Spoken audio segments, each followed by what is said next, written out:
بسم الله الرحمن الرحيم وبه نستعين. إن شاء الله هنعمل مع بعض 5 فيديوهات كاري فيجن على أول 5 أيام في كورس الكور.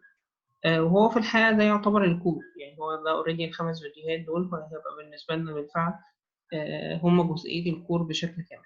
تمام.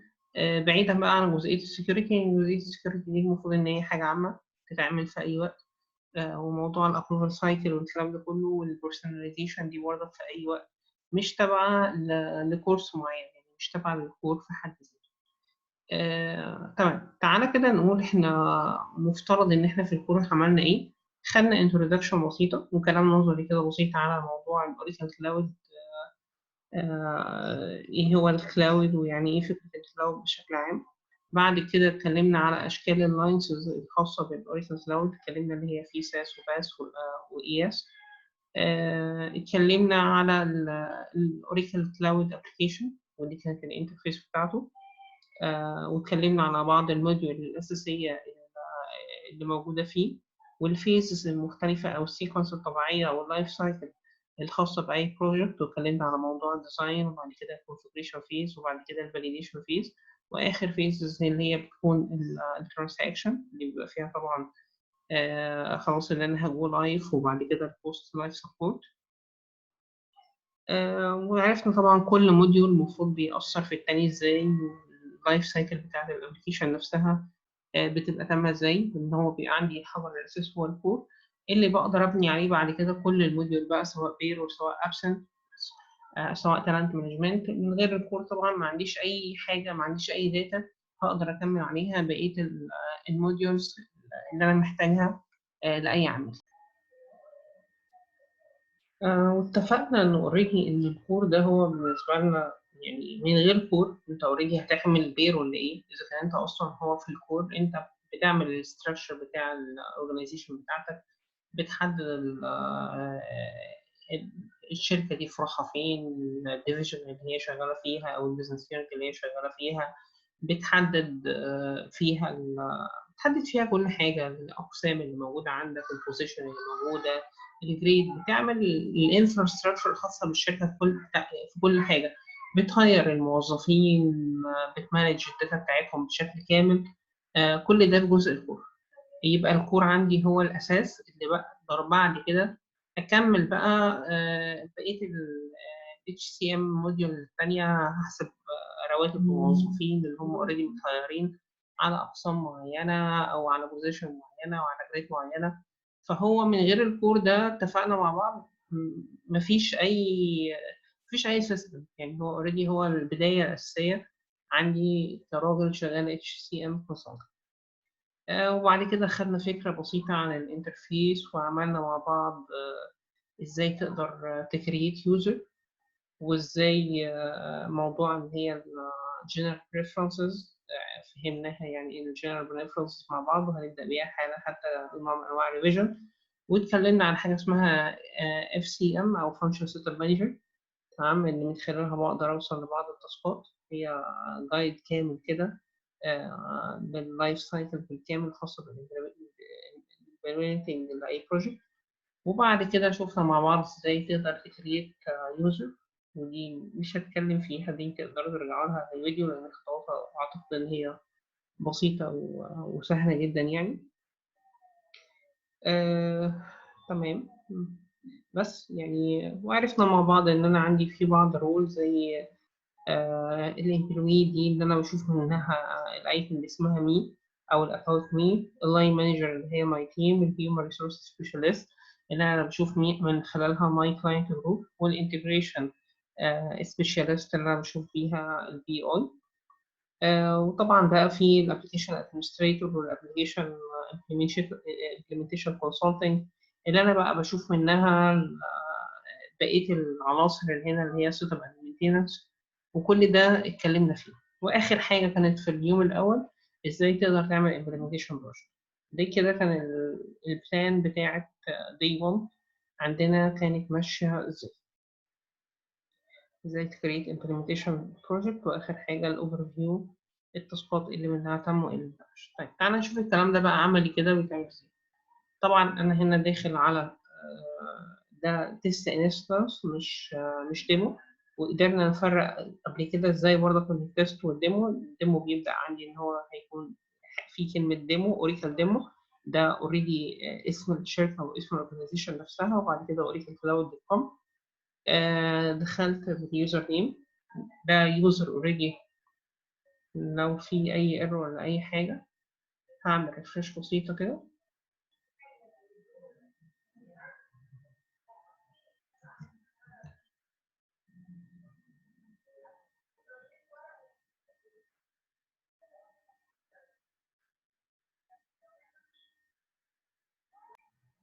بالفعل دخلت كده خلاص على الابلكيشن، دي الهوم بيج طبعا، وعرفنا ان دي الفيفوريت، ودي حاجه اسمها الواتش ليست، ودي اي نوتيفيكيشن بتكون متاحه فيها. وهنا عندي حاجه اسمها موضوع السيتنج اند اكشن، اللي من ضمنها موضوع السيت بريفرنسز، ومن ضمنها موضوع حاجه تانية زي موضوع الساند بوكس. وطبعا ده في الريفيجن بتاعتنا ان شاء الله برضه هنتكلم عنه، بس في دي تاني غير دي 1. والانترفيس بقى بشكل كامل about this application، بحيث ان انت لو عايز تعرف الفيرجن اللي انت شغال عليه ده ايه. واتفقنا ان انا هنا بيبقى عندي السنة نفسها متقسمة لمجموعة كوارترز. 20 اي دي اللي هي 2020 اي اللي هو الفيرست كوارتر، وفي عندنا بي وسي ودي. فدي كده اوريدي الفيرجن ده محدث في أول كوارتر من سنة 2020. واتفقنا إن أنت لو عايز مثلا عندنا حاجة اسمها preferences. لو أنت عايز تخلي preferences بتاعتك دي اللي هي اللغة والتاريخ والكلام ده كله والتايم والكرنسي، هتبقى على مستوى الانستنس بالكامل مش على مستوى اليوزر. هنا طبعا لو دخلت على حاجة اسمها set preferences، واوريدي هقدر انا كده اعدل على مستوى اليوزر اللي انا داخل بيه. بس مثلا حاجه زي موضوع اللانجوج، موضوع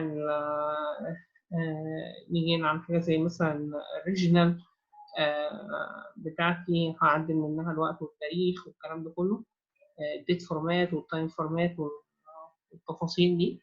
لو انا عايز التعديل ده يتم على مستوى كل اليوزر مش على مستوى يوزر واحد بس، يبقى على مستوى السيستم بالكامل يعني.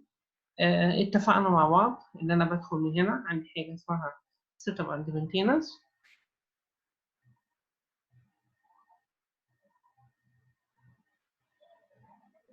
اللي هي شاشه ال HCM او الفانكشن سيت اب مانجر. وقلنا اللي انت التاسكات بتوصل لها من التاسك ليست. هنا بختار سيرش، طبعا حسب الرول انت بتشوف ايه بالظبط.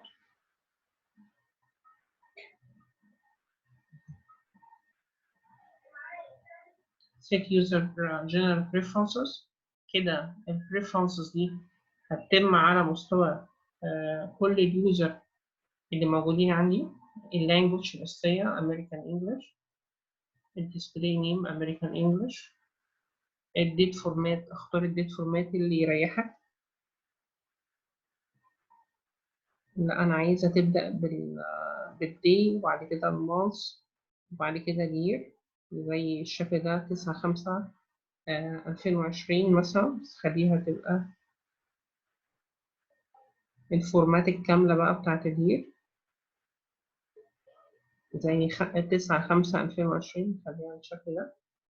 والتايم فورمات هسيبه الديفولت، والنمبر فورمات سيبه برضك الديفولت. الكرنسي اختار دايما اللي هي اللي تكون الدولار.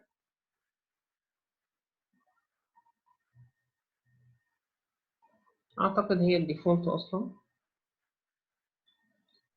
والتايم زون لو انت عايز تعمل اي تايم زون، وبعد كده تعمل ريسيرش. كده انا بالفعل عملت البريفرنسز على مستوى الانستنس. دي دايما اول خطوه انا بحاول اعملها، بس بعملها طبعا على مستوى اليوزر اللي انا داخل بيه. او لو الشركه اللي انا بعمل لها implementation project هي قايله لي ان الفورمات بتاعت الدي هتكون واحده على السيستم بالكامل او على مشروع الشركه بالكامل، فبقدر اظبطها. خلاص عملت سيف للكلام ده. تيجي هنا ترجع تاني لشاشه الهوم. طبعا خطوات إنشاء اليوزر والصلاحيات والحاجات دي كلها احنا خلاص أعتقد إن هي معروفة وتقدر ترجع لها في الشرح نفسه. احنا هنا بس بنحاول هنلم السايكل كلها بشكل سريع بحيث إن يكون في فيديو مختصر كده بيجمع كل العناصر اللي أنت محتاجها. طبعا احنا اتفقنا إن الكلام ده بقدر أجيبه من قائمة تولز.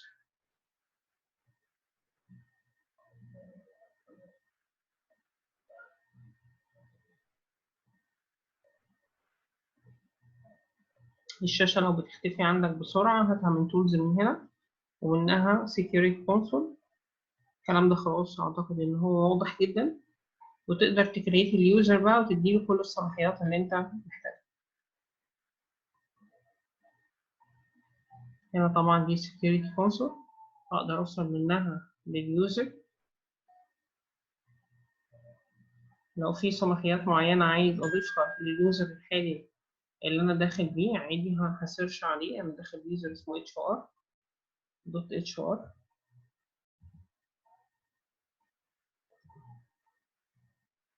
ده اليوزر هو اللي أنا داخل بيه حاليا. هقدر أضغط على اليوزر ده وإيديت فيه لو أنا محتاج، ودي الصلاحيات اللي اليوزر ده واخدها أقدر إيديت فيه زي ما أنا عايز.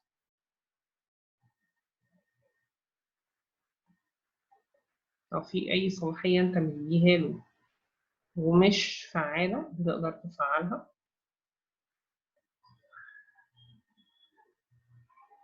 وبعد كده هتقول له هنا Save and Close. طبعا حتة الصلاحيات دي بقى رول، وحسب الرول اللي أنت هتديها له أوريدي هتتفعل له حاجة، هتنيبل حاجة على الأبلكيشن، أو أوريدي هتكون هي في حالة ديسيبل. دي كده الخطوات بشكل بسيط اللي احنا اتكلمنا فيها في أول محاضرة، موضوع الكريت يوزر. واتفقنا إن أنا بيبقى العميل بالنسبة لي هو مشروع، هو بروجكت معين هعمل له الامبلمنتيشن بتاعته. هو الفولدر، البروجكت ده هو الفولدر اللي هيضم كل عناصر المشروع بتاعي. فبضغط هنا عندي حاجة اسمها السيت اب اند مينتيننس، ومن سيت اب اند مينتيننس هوصل ازاي اقدر اعمل عملية امبلمنتيشن بروجكت. طبعا ده منين؟ عندي هنا طبعا دي الاكشن نفسها. الطبيعي ان انا بتاكد على موضوع الاوفرنج، فهضغط هنا على حاجه اسمها اوفرنج، اتاكد ان الاوفرنج انيبل. واتفقنا ان انا عندي في تو اوفرنج مهمين جدا اللي هو الورك فورس ديبلويمنت والديفلوبمنت. لو ضغطت على الورك فورس ديفلوبمنت بالشكل اللي احنا شايفينه ده، واقول له هنا فيو فيتشر، هيوريني الموديول اللي تحت الورك فورس ديبلويمنت وهل هي enabled ولا لا. طبعا دي كل الموديول وهي enabled زي ما احنا شايفين كده. done.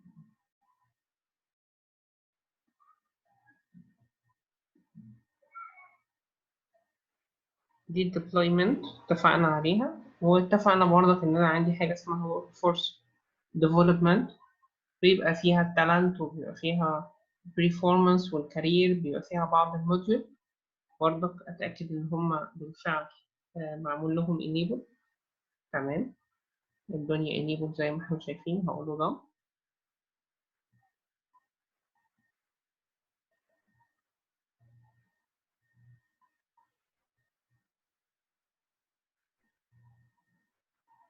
دي من اوائل الخطوات اللي انت بتعملها، تتاكد ان انت اصلا الاوفرنج اللي انت هتبني بعد كده على اساسها الامبلمنتيشن بروجكت بتاعتك متاحه.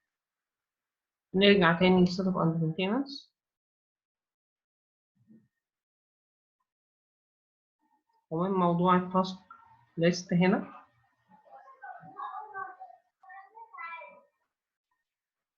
انا هنا اوريدي اللي انا اقدر اعمل امبلمنتيشن بروجكت مش متاحه، يبقى هنا في صلاحيه ناقصه عندي. هدخل اضيفها، هدخل هنا على التولز سكيورتي كونسول وهضيف رول application implementation administrator.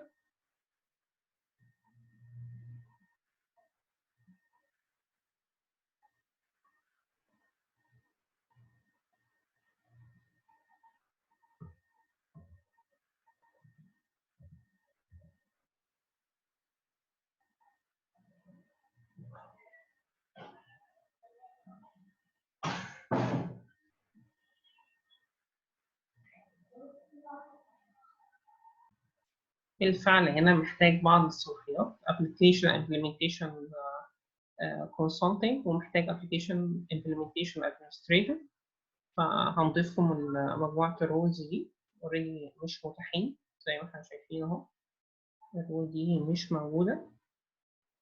فهاجي هنا أتأكد إن أنا هضيف الرول دي، هعمل edit على اليوزر اللي اسمه HR وهبتدي أضيف الرول اللي أنا اوريدي محتاجها. add role application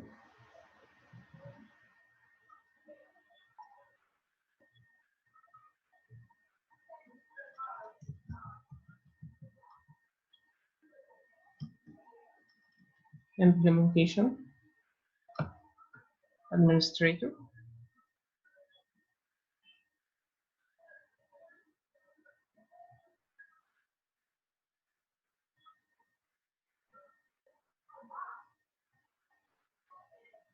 و application implementation consultant.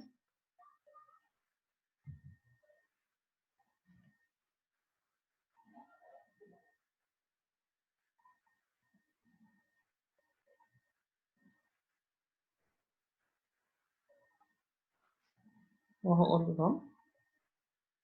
أتأكد إن اوريدي الصلاحيات دي بالفعل أصبحت موجودة، نقول له هنا تمام save and close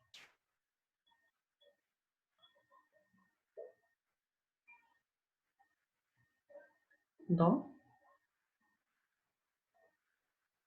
ويفضل أعمل لوج أوت دايما وأرجع أعمل لوج إن تاني عشان الحاجات دي اوريدي ألاقيها متاحة. ضفت بالفعل يعني الصلاحيات اللي كانت ناقصاني، فظهر عندي manage implementation project بالفعل، واتفقنا إن هو ده الفولدر اللي أنا بقدر أعمل فيه المشروع بتاعي. طيب أنا هكريت ال implementation project بتاعي.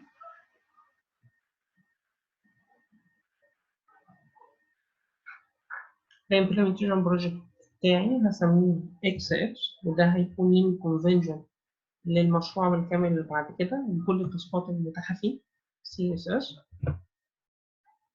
والكود بالفعل هيكون نفس القصة. الستارت ديت بتاعي هيكون 9/5.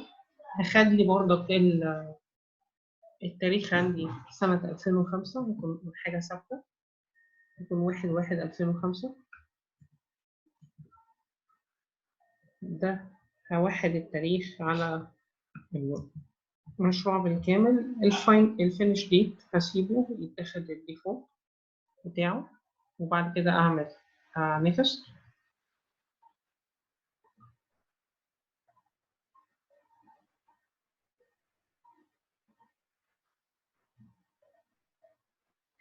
ايه هي الاوفرنج اللي انت محتاجها؟ انا محتاج، اتفقنا، الورك فورس ديبلويمنت والديفلوبمنت، وبالاخص يعني الديبلويمنت هو اكتر حاجه انا محتاجها، فده اللي هعمل له انيبل، وهعمل انيبل برضك للتاني تحسبا ان انا ممكن اكون اوريدي محتاج اي حاجه فيها.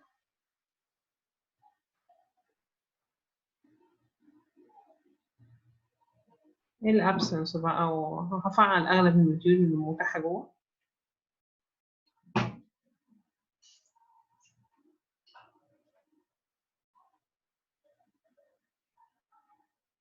طبعا عدم تفعيلك ل- لبعض الاوفرنج اللي موجوده هنا، ده هيترتب عليها ان انت لما تيجي تسيرش على تاسك او تعمل اي كونفيجريشن مش هتلاقي التاسك ده.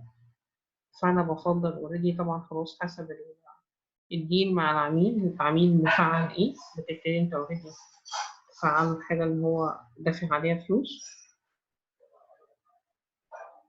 مفعل كل حاجه خاصه فيها بير. دي بقيه المديولز بعد كده اللي احنا ان شاء الله نشتغل عليها، لان هو ده اللي احنا شغالين عليه حاليا، ده تيست انستنس، فالداتا ان شاء الله مش هتتغير كل اسبوع والتاني، لان انت اشتغلت عليه مش لاقيه. فانا هفعل كل حاجه ممكن احتاجها له قدام حتى.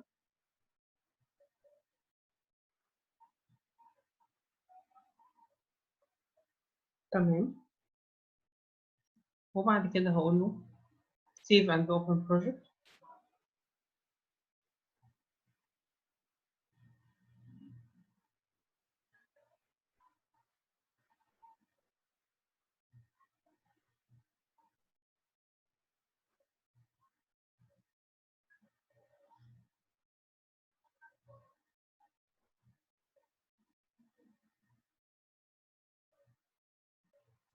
ظهر معايا فعلا الأوفرنج اللي أنا كنت محددها. أنا واضح إن أنا دوست بالغلط على السبلاي تشين بلاننج، مفيش مشكلة. المهم اللي أنا هشتغل فيه هو الأساسي الورك فورس ديبلويمنت ده، وممكن أحتاج في وقت ما إن أنا أروح لورك فورس ديفلوبمنت. فهيجي هنا تعالى مثلا ندخل على السبلاي تشين اللي أنا أوريدي كده كده مش هشتغل فيها، واجي اقول والله انا هعدل الستيتس بتاع ده او هاساين تاسك معين ليه. تاساين تاسك ازاي؟ تيجي هنا تقول له انا هاساين تاسك يوزر معين،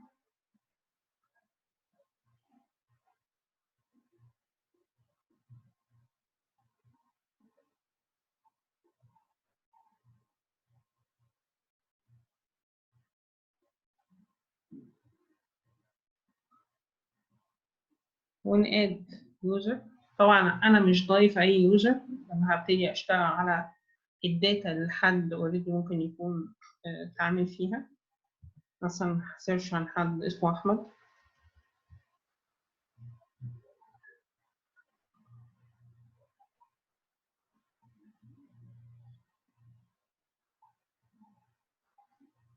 ده الاي دي بتاعه. سيرش عن حد، اللاست نيم بتاعه احمد.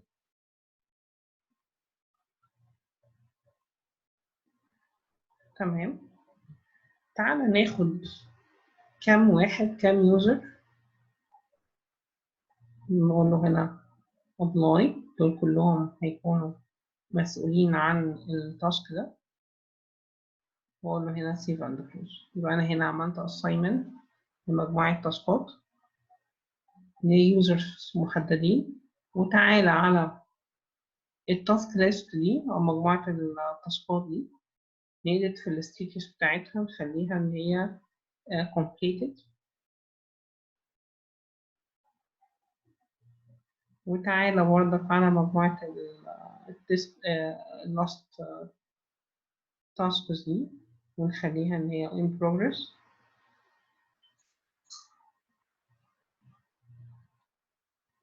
وتعالى على مجموعة التاسكات دي نغير الستاتس بتاعتها نخليها completed with error.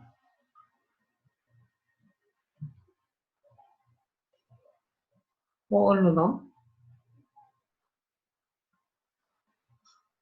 اتفقنا إن أنا عندي حاجة اسمها option كده بسيط اسمه overview، ده بيديني شرح الجرافس كده بسيط.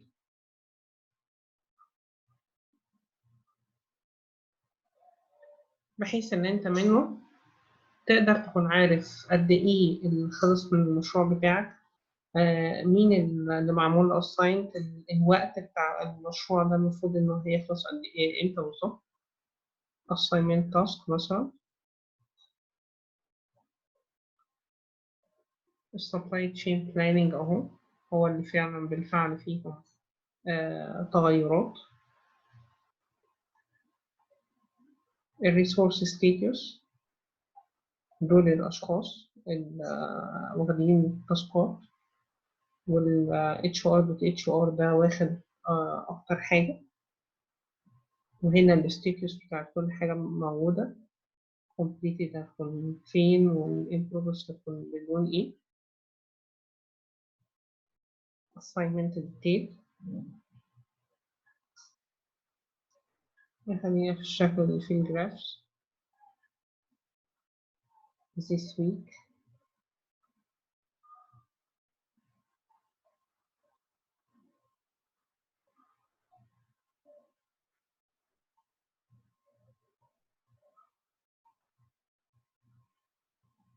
طبعا واضح قدامنا إن ال completed موجود في السبلاي تشين بس، وبرضك ال in progress موجود في السبلاي تشين بس. تمام. النوت ستيتيوس ملهمش أي ستيتيوس اللي موجودة في التو بروجكت التانيين، وده أنا كنت قاصد إن أنا أخليهم مفهومش أي حاجة. completed with error موجود قدامي، إيه هو الحاجة اللي completed with error، وهقول له done.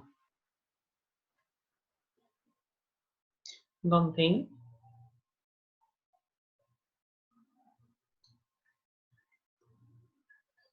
طبعا لو جيت هنا برضك على الأكشن، في حاجات اوريدي ما كانتش فعالة بالنسبة لي عشان أنا اوريدي ما كنتش مدي الصلاحيات بالكامل أو الرولز بالكاملة، يعني إن أنا محتاجة يعني موضوع الإكسبورت والإمبورت الكلام ده ما كانش موجود. لو جوت تو أوفرينج برضك ممكن تلاقي بعض الأوفرينج ما كانتش متاحة ودلوقتي بقت موجودة. ورك فورس مثلا ديبلويمنت، لو ضغطت عليها دلوقتي ممكن يبقى انت في ايدك بقى تنيبل او تديسيبل حاجه. يعني دي طبعا كانت المره اللي فاتت كانت سيلكتد بس، لكن المره دي انت قادر ان انت تنيبل او تديسيبل بايديك. انت كنت المره اللي فاتت كنت عارف تعمل فيو بس مش اكتر من كده، لكن المره دي كل حاجه مفتوحه قدامك، انت تقدر تعمل انيبل او تديسيبل فيه. طبعا ده كل ده بيزد على ايه؟ بيزد على مجموعه الرولز اللي انت اخدتها. طيب يبقى دي أول خطوة إحنا اتكلمنا فيها في أول دي. بعد الانترودكشن عن الموديولز المختلفة، وبعد اليوزر انترفيس، وبعد إن أنت قدرت تكريت يوزر وتديله الصلاحيات بتاعتك، وإن أنت تحط الجنرال بريفرنسز على الانستنس بالكامل، ده في حالة إن هو طلب منك يعني. وكانت آخر حاجة اللي زي اللي هتأسس الامبلمنتيشن بروجكت، ايه اللي بعد كده مفترض ان انت تعمل عليه كل التاسكات الخاصه بيه. ده كان داي 1 الملخص بتاعه. اتمنى ان انت تمام يعني تكون استفدت من الملخص البسيط ده، وتبص على داي 1 في حاله ان انت اي حاجه من الكلام اللي انا بقوله في المراجعه البسيطه دي او الملخص ما يكونش واضحه، هترجع للفيديوهات تاني وتحاول تسمعها مره واتنين وتلاته. هو داي 1 عامة كان حوالي تقريبا 5 فيديوهات أو حاجة زي كده. يعني ده داي 1 بالكامل: Introduction to Cloud, Introduction to Oracle Human Capital Management, Understanding User Interface, Create User, Conscious Technology, Implementation Project. كان في 2 فيديو، كان عبارة عن تقريبا عن 7 فيديوز. ده الملخص بتاعهم اللي احنا قلناه في الفيديو. السلام عليكم.